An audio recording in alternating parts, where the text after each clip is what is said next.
Olá pessoal, tudo bem? Meu nome é Lucas, este é o Diário de Leitura e no vídeo de hoje damos prosseguimento à leitura coletiva de Don Quixote. Comprando este livro ou qualquer outro produto, desde que através dos links abaixo da Amazon, você colabora com o canal com uma pequena porcentagem da sua compra.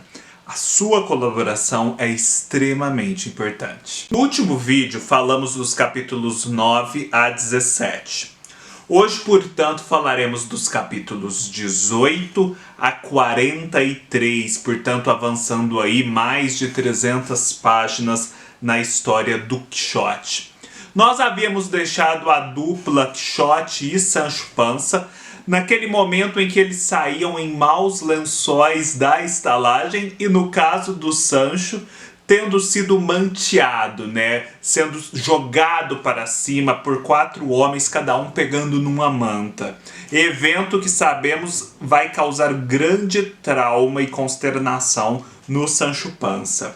E é engraçado porque hoje começamos então com eles saindo dessa estalagem e vamos acabar 345 páginas adiante com eles na mesma estalagem. Logo após então essa saída nós temos o Sancho fazendo várias lamentações ao Quixote, reclamando muito daquelas bordoadas todas que eles têm levado e da falta de perspectiva, portanto, de conseguir aqueles bens materiais que o Sancho tanto almeja e que lhe foram prometidos pelo Quixote. O Quixote está péssimo, o Quixote está até banguela, ele fica chateadíssimo por estar banguela.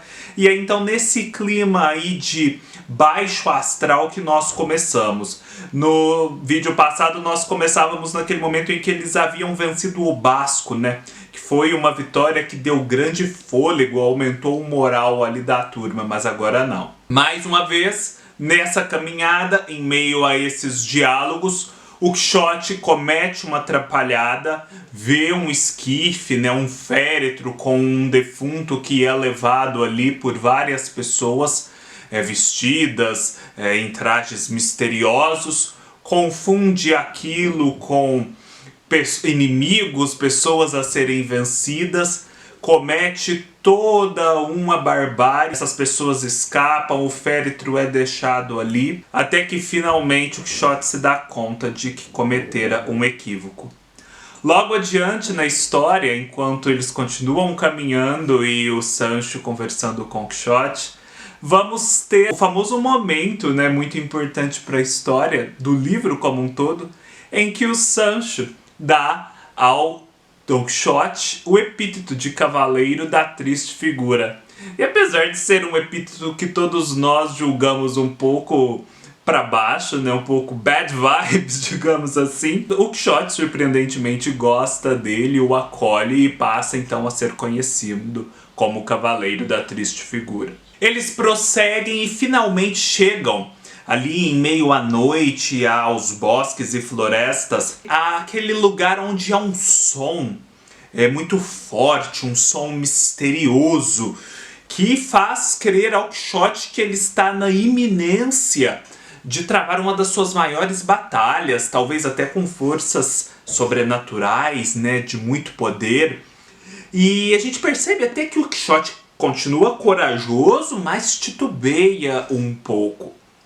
E nesse meio tempo, o Sancho tenta contar algumas histórias para o Quixote. E é muito engraçado esse episódio, porque o Sancho tem todo um modo particular de contar histórias, ele detalha muito e o Quixote fica questionando o Sancho, porque o Quixote é um grande conhecedor da literatura. Ele tem uma noção de como uma história deve ser contada. E tanto questiona, tanto interrompe o Sancho, que acaba que o Sancho não consegue concluir a história. Aqui a gente tem mais um daqueles comentários paralelos dos Cervantes através dos seus personagens sobre a literatura, sobre a arte de contar histórias. Por fim, eles acabam descobrindo mais adiante que aquele barulho misterioso que os fazia se preparar para uma batalha iminente e grandiosa, na verdade era uma estrutura mecânica, eles chamam maços de pisão, e que, portanto, não metiam medo algum, né? Não, eram apenas máquinas e não gigantes e não qualquer outro tipo de ameaça. E é engraçado porque o Quixote chega a rir neste momento, é na página 235. Ri de si mesmo, porém logo o Sancho pega essa deixa, começa a caçoar dele também, aí ele já fica bravo, não aceita. Outro episódio em que o Quixote comete uma atrapalhada, você vê todos aqueles presos ali, acorrentados, que caminham, né, de uma prisão a outra, salvo engano. E o Quixote vai ouvindo os crimes deles, o que cada um cometeu, e tem todo um senso particular de justiça, é meio uma misericórdia desordenada, que o leva a soltar todos esses forçados, colocando, portanto, em perigo a população. Eram pessoas perigosas que muitas vezes mereciam estar ali sendo punidas, mas que o Quixote tem todo um senso particular de justiça, dá a eles a liberdade, e no final o Quixote acaba tendo também um momento de autocrítica, vendo que talvez ele se equivocara um pouco fazendo o que fez. É bacana, né, ver que em algum momento ou outro o Quixote consegue rir de si mesmo, consegue ter lapsos de autocrítica, o que só colabora para adicionar camadas de complexidade à sua suposta loucura. Prosseguem, portanto, em sua viagem e chegam à Serra Morena, que vai ser um lugar muito importante para o desenvolvimento do livro. Ali eles encontram alguns objetos, encontram dinheiro, encontram um livrinho com dizeres misteriosos que instiga a curiosidade deles. Ficam sabendo que há ali um certo sujeito que aparece e desaparece, que vive escondido no mato, que às vezes assalta os viajantes, às vezes diz palavras sensatas. E tudo isso a gente já vai pensando, tem a ver com o caderno, tem a ver com o dinheiro. E por fim chegamos ao conhecimento do Cardenio. O Cardenio, que é essa personagem, né, que está vivendo ali no mato, que está meio doida também, que vai ter uma grande importância na história, como vemos, ele vai continuar aqui ao longo dessas 300 páginas que se seguem. E a gente vai entrar em contato com a sua história. E a sua história envolve Dom Fernando, que era seu amigo, envolve Lucinda, que era a sua amada. É uma história típica, medieval, rocambolesca, de amores desencontrados, traições, donzelas, cavaleiros, desespero por conta do amor frustrado. Só que nesse caso do Cardenio, não se trata daquelas interpolações em que o Cervantes para a história do Quixote propriamente dita para contar uma outra história, né? Como que engrossando a sua própria narrativa. A história do Cardenio tem sim um pouco de interpolação, né? São fatos que aconteceram ali alheios à trajetória do Quixote, mas que, por conta dos desenvolvimentos posteriores da história, nós vamos ver que ela vai dar o tom dos encontros e desencontros daqueles que estão com o Quixote e, portanto, influenciar na sua própria trajetória. Porém, o Cardenio ali perde um pouco a cabeça, tem um acesso de loucura, eles perdem um pouco de contato com ele. E aí o Quixote tem a brilhante ideia de que, assim como vários cavaleiros andantes célebres, ele vai ter que fazer uma grande penitência em favor aí da sua amada Dulcinea del Toboso para provar o seu amor. E aí o Sancho questiona, né? O Sancho sempre tem seus momentos de lucidez, mas pra que o senhor não fez nada de mal a Dulcinea para que tenha que pagar uma penitência? E aí vem a explicação do Quixote, que tem explicação para tudo, que é uma delícia. Olha que bacana, na página 293, o Sancho diz assim: "Parece-me", disse Sancho, "que esses cavaleiros foram provocados, que tiveram motivo para fazer tantos desatinos e penitências. Mas vossa mercê que razão tem para se tornar louco? Que dama o desprezou? Ou que indícios achou que levem a pensar que a senhora Dulcinea del Toboso fez alguma asneira com um mouro ou cristão? Este é o ponto, respondeu Don Quixote. Vê a sutileza de meu negócio. Pois não há prazer nem graça num cavaleiro andante se tornar louco com uma causa.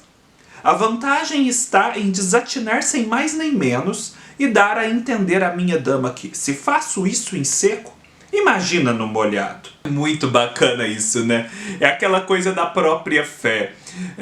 Nós não devemos talvez crer em Deus porque queremos um favor, mas ter um amor puro, né? Fazermos um sacrifício puro, sem intenções. É um pouco do que o Quixote pretende fazer com Dulcinea. Nisso de o Quixote fazer essa penitência, é preciso que o Sancho se desligue dele um pouco, que o Sancho não gostaria de fazer, para poder se dirigir a Dulcinea, prestar as homenagens do Quixote.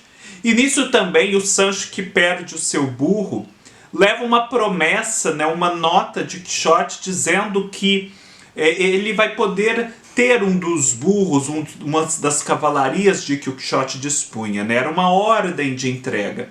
E isso anima muito o Sancho, porque afinal de contas é um dos primeiros bens materiais que ele de fato vai conseguir com aquela empreitada. Só que há toda uma problemática em torno da forma como essa mensagem vai ser comunicada. Eles não dispõem tão bem dos meios para escrever isso, para garantir a autenticidade. E a gente já começa a pressentir que isso não vai dar certo. É também nesses preparativos para a penitência do Quixote e a partida do Sancho que o Sancho finalmente descobre quem é essa famosa Dulcinea del Toboso, né? Que era apenas uma mulher camponesa tão comum ali das imediações de onde eles viviam. Nisso que o Sancho parte para ir prestar as homenagens a Dulcinea del Toboso, transmitir-lhe a mensagem, ele encontra o barbeiro e o padre. O barbeiro e o padre, que ali são vizinhos do Quixote, os quais já conhecemos desde o princípio do livro, que inclusive fizeram aquele auto de fé com todos os livros de cavalaria. E o barbeiro e o padre percebem que o Sancho também está meio doido, que o Sancho está muito na viagem do Don Quixote, e portanto é preciso fazer alguma coisa para acabar com tudo aquilo. Nesse ínterim, eles encontram o Cardenio. O Cardenio acaba de contar a sua história. Tudo isso para só mais à frente eles também encontrarem uma personagem ali que vivia no ermo, a Doroteia, outra que vai contar a sua história. E nisso de contar a sua história, o Cardenio vai estar ali ouvindo, vão se cruzar, né? Porque Cardenio, Doroteia, Dom Fernando e Lucinda estão todos como partes integrantes de um grande quadrilátero amoroso, onde todas essas vidas se meteram em várias desventuras. Então, aproveitando que o Sancho tinha ido buscar o Quixote penitente, eles aperfeiçoam o estratagema, né, para enganar os dois e tornam a coisa real, né? E de modo que agora a Doroteia é uma princesa que precisa levar o Quixote para resgatar o seu reino e matar um gigante. E nisso o Sancho já fica animadíssimo, porque agora ele tem de fato a perspectiva concreta de obter o seu reino, né? Obter a sua ilha, porque a Doroteia promete isso. E boa parte agora do livro vai se desenvolver em torno disso. Porém, o Sancho precisa justificar para o Don Quixote o que é que aconteceu com a Dulcinea. Porque, enfim, ele não vai dizer a verdade, que ele não encontrou Dulcinea, que ele não chegou em El Toboso. E aí ele vai inventar um monte de mentiras, ele vai falar tem um diálogo assim delicioso, falando umas coisas super engraçadas sobre a Dulcinea. Mas daí, assim, o Don Quixote vai sempre tentando dourar a pílula, né? Ele não aceita ver a realidade quando ele não quer ver a realidade. Então o Sancho fala uma coisa que parece desabonadora em relação à Dulcinea, e chega ali o Quixote fala, não, mas não é bem assim, arruma um modo de edulcorar aquilo. Porém é aquilo, ele precisa visitar a Dulcinea, porém ao mesmo tempo ele precisa cumprir a sua palavra com a Doroteia de matar esse gigante. Então ele precisa buscar uma coerência. Vejam que o Quixote é alguém que na sua loucura sempre está buscando coerência de algum modo. Aí na página 383 ele meio que encontra uma solução de compromisso. Por um lado, o desejo de ver minha senhora me persegue e me aflige. Por outro, incita-me e chama-me a palavra empenhada e a glória que alcançarei nessa empresa. Mas o que penso fazer será andar mais depressa e chegar logo onde está esse gigante. Chegando lá, cortarei a cabeça dele e porei a princesa pacificamente em seu trono. E num instante voltarei para ver a luz que ilumina meus sentimentos. A quem darei tais desculpas que ela irá considerar boa minha demora, porque verá que tudo resulta em aumento de sua glória e reputação. Pois tudo o que alcancei, alcanço e alcançarei pelas armas nesta vida, me vem do favor que ela me concede e de eu a ela pertencer. Então, Quixote dá um jeito de agradar gregos e troianos. Logo em seguida a gente encontra aquele camponês do início que estava sendo castigado pelo seu senhor, que o Quixote pensou que tinha favorecido, mas que, enfim, só prejudicou porque o camponês acabou numa situação muito pior. Aqui também é um momento em que o Don Quixote consegue fazer uma autocrítica, pensar em ser diferente no futuro. Nesse caminho, né, então, para o reino da Doroteia, em que ele matará esse gigante, o Don Quixote e essa trupe, né, muitos deles disfarçados para enganá-lo, vão para a estalagem, aquela mesma estalagem onde o Sancho havia sido manteado. E ali, assim, eu sinto que o livro toma um rumo diferente no seguinte sentido. O Cervantes abre muito mais espaço para aquelas histórias interpoladas que ele vinha trazendo de vez em quando, e põe bem em suspenso a própria história do Quixote. A primeira dessas histórias interpoladas, que vem ali depois de uma discussão entre o padre e o dono da estalagem, inclusive em torno do amor que esse dono da estalagem tinha pelos livros de cavalaria e de como ele dava indícios de que estava meio que enlouquecendo também com eles, e principalmente por essa dificuldade em estabelecer uma fronteira entre a ficção e a realidade, né? Parece que os antigos tinham muita dúvida, muita dificuldade em fazer a suspensão da descrença. Por exemplo, na página 395, o estalajadeiro vai dizer o seguinte a respeito destas coisas. Muito me admira que vossa mercê queira me convencer de que tudo aquilo que esses bons livros dizem são tolices e patranhas, estando impressos com a licença dos senhores do Conselho Real, como se eles fossem gente que iria deixar imprimir tanta mentira junta, e tantas batalhas e tantos encantamentos que viram a cabeça.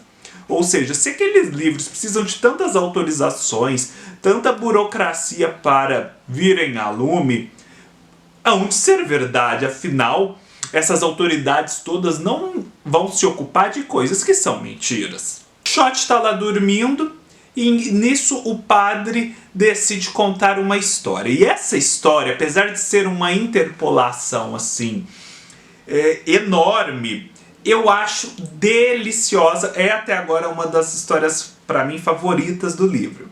Que é a história do Anselmo, do Lotário e da Camila. Ou O Curioso Impertinente, salvo engano, é esse o título que dão ao Anselmo. Que é aquela típica comédia de erros medieval que você com certeza vai encontrar no Decamerão do Boccaccio, por exemplo, para citar só um exemplo, em que há todo aquele amor e aquele desencontro e principalmente a desconfiança a respeito da honra das mulheres e das esposas. É impressionante como era uma obsessão das histórias dessas épocas essa questão da honra. E nesse caso aqui é a honra de Camila, a esposa de Anselmo. Anselmo e Lotário são amicíssimos, têm uma amizade super sadia, tem tudo para dar certo o resto da vida. Anselmo se casa com Camila, outro casamento também que tem tudo para dar certo. Só que o Anselmo põe na cabeça que, enfim, precisa pôr à prova a virtude da Camila, porque uma coisa é uma virtude que não foi posta à prova, outra é uma virtude que, posta à prova, sobrevive e assim reluz mais, né? Como o ouro exposto ao fogo, moldado pelo fogo, purificado. E aí ele envolve o Lotário, seu melhor amigo, nessa história. O Lotário resiste porque vê que aquilo é uma furada. Só que ele tanto insiste, que no fim o Lotário aceita. Só que daí, enfim, o Lotário se envolve nisso, né? Como um estratagema. A Camila começa a ver aquilo, fica meio desentendida. Só que no fim, acaba que o Lotário e a Camila se apaixonam. E aí eles que começam a tramar contra o Anselmo. E aí a gente vai de confusão em confusão e, obviamente, essa história termina em desgraça para todos os envolvidos. Mas é muito bacana porque esse tema da probidade da mulher casada é uma obsessão dos medievais. O Decameron tá cheio disso. E é engraçado porque eu me lembrei muito que isso tem muitos ecos nesses escritores modernos que têm um forte diálogo com a tradição. Cito, por exemplo, o Guimarães Rosa em Sagarana e Primeiras Histórias. Acho que principalmente em Sagarana. Vocês verão que muitas daquelas histórias estão justamente em torno da probidade da mulher casada e das mulheres casadas que ficam assim, insatisfeitas com seus maridos e acabam traindo-os. Nesse meio tempo, antes até que a história acabe de ser contada, o Quixote, que estava lá dormindo, pira. Ele começa a achar que o gigante que ele deveria matar em prol da Doroteia está lá. Começa a desferir a sua espada para todos os lados. O Sancho meio que entra naquilo e acha que viu a cabeça do gigante sendo decepada. Fica meio confuso, entra um pouco na viagem do Quixote ali. E só que o Quixote, na verdade, o que fez foi assim, estraçalhar os odres de vinho do estalajadeiro, 100 litros de vinho, causando o maior dos prejuízos. Eu vejo aqui, nessa completa loucura do Quixote, um modo assim, subliminar que ele encontrou para resolver o problema que ele tinha tentado resolver antes, de ao mesmo tempo cumprir sua palavra com a Doroteia e ir lá prestar as homenagens à Dulcinea que o convocava. Porque desse modo ele adianta o que tem que fazer com a Doroteia, disse ali que já matou o gigante e, portanto, se vê livre para poder ir ao encontro da Dulcinea.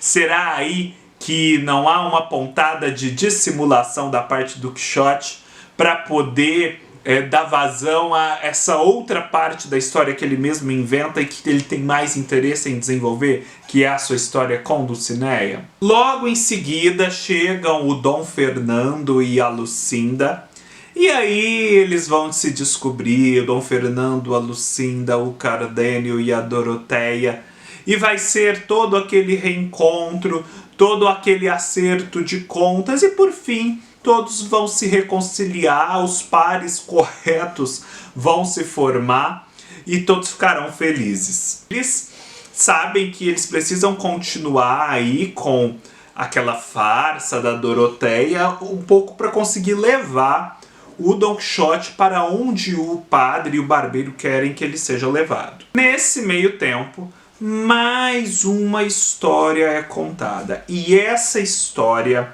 essa interpolação desta vez eu achei excessiva, que é a história do cativo e da Zoraida, né? Foi preso, né, lá entre os mouros, tornou escravo e depois teve toda uma aventura com essa Zoraida, que era uma moura que virou cristã, até chegarem à Espanha.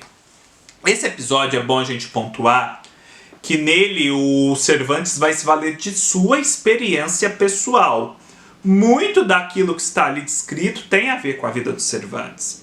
O pai pródigo e perdulário, a ida para batalhar em Lepanto, o ser levado como escravo a Argel e depois ter que fugir.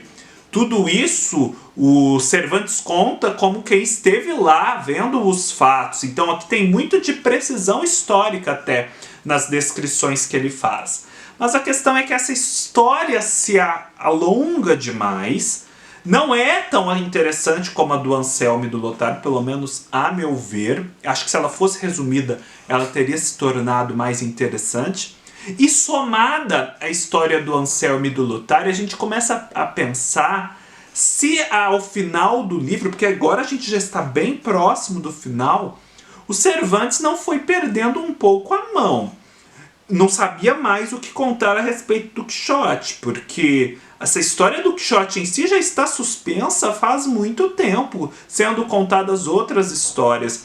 Mesmo ali o entrever entre o Cardenio, a Doroteia, Lucindo e Dom Fernando, apesar de ter se concretizado como personagens ali em torno do Quixote, interagindo com ele, não deixa de ser algo paralelo à história principal.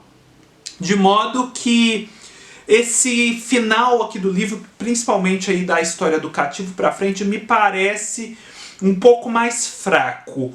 Eu estou meio pensando, tá, o livro já está próximo do final, e o que vai acontecer?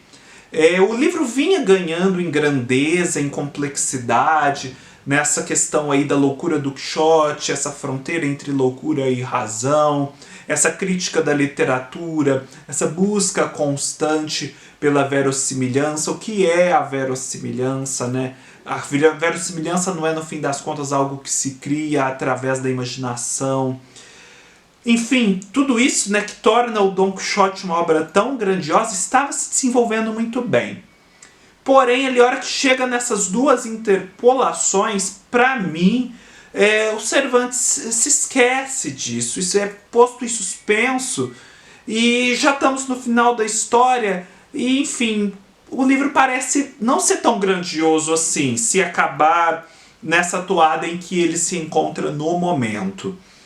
Então, eu aguardo com expectativa esse desfecho e aguardo com expectativa principalmente a leitura agora do segundo livro, né, que foi escrito 10 anos depois e que dizem tem realmente um tom diferente e parece-me mais complexo, né? Aí acho que o Cervantes deixa dessa coisa um pouco episódica, muito ligada à tradição antiga, do puro contar de histórias mesmo, e passa para isso que seria já mais moderno, né? Essa questão aí dos jogos de espelhos, da ficção-realidade, loucura e sanidade, e por aí vai. Aí também tem a metaficção, né? Porque já vai ter sido escrito a continuação fake do Don Quixote, a qual o Cervantes vai se opor.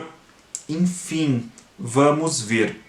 Mas esse final aqui, ó, com a história do cativo, com essa peça que pregam no Don Quixote, a Maritornes e a filha do estalajadeiro, né, deixando o coitado do Don Quixote lá preso, com as mãos atadas, assim, não estão prometendo muito, não. Eu estou com mais esperanças no segundo volume do que no primeiro. Mas enfim, estou gostando da leitura. Os pontos altos foram muito altos. Só esses pequenos deslizes que, enfim, fazem a gente ter dúvida. Principalmente nós que ainda não concluímos o segundo volume, ou sequer iniciamos.